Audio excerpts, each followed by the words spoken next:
सावरणी, दक्ष सावरणी, ब्रह्म सावरणी, धर्म सावरणी, रुद्र सावरणी, देव सावरणी और इंद्र सावरणी, ये मनु है।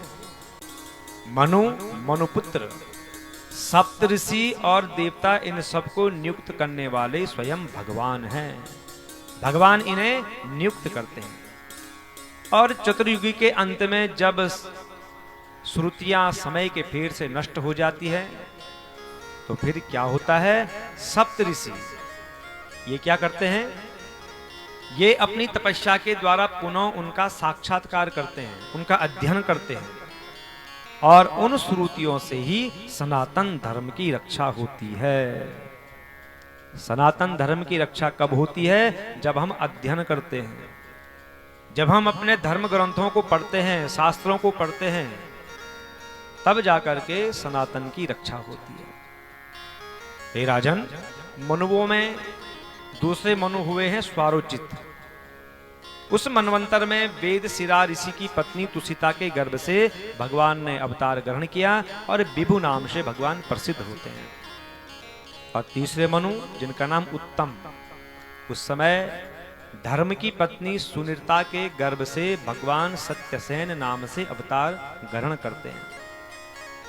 फिर चौथे मनु जिनका नाम है तामस, तो इस मनवंतर में हरिमेधा ऋषि की पत्नी जिनका नाम हरिणी है, तो हरिणी के गर्भ से हरि के रूप में भगवान ने अवतार ग्रहण किया और गरहा से गजेंद्र की रक्षा करी है।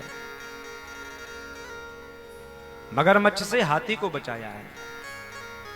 जब महाराज परीक्षित ने सुना कि भगवान ने हाथी को बचाया है तो राजा पूछते हैं, बादरायण एतत्ते श्रोतुमिच्छामहे वयं हरिर् यथा गजपते ग्राहाग्रस्तममुमुचत। हे मुनिवर, ये क्या बात कह रहे हैं आप? मैं आपसे ही सुनना चाहता हूं कि भगवान ने गजेंद्र को ग्राह के फंदे से कैसे बचाया, क्यों आए भगवान उसकी सहायता करने के लिए, आप मुझे बताइए, मेरे मन में बड़ी शंका हो रही है। तो श्री सुखदेव जी कहते हैं, आसीत् गिरिवरो राजा श्रीकूटा इति विश्रुता क्षीरो देनावृता श्रीमान् योजना युतमूर्छिता।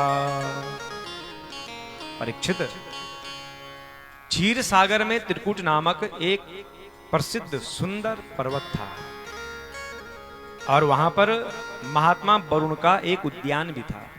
उसका नाम था ऋतुमान। वहां हर समय ऋतु प्रकट होती थी और उस जंगल में हथनियों के साथ एक हाथी रहता था। एक दिन की बात है, समूह के साथ वृक्षों को रौंदता हुआ घूम रहा था हाथी। वृक्षों को तोड़ रहा है और वृक्षों को तोड़ते तोड़ते उसको बहुत ही जोर की प्यास लगती है। धूप के कारण प्यास से बड़ा व्याकुल होता है और चलते चलते सरोवर के पास पहुंच जाता है।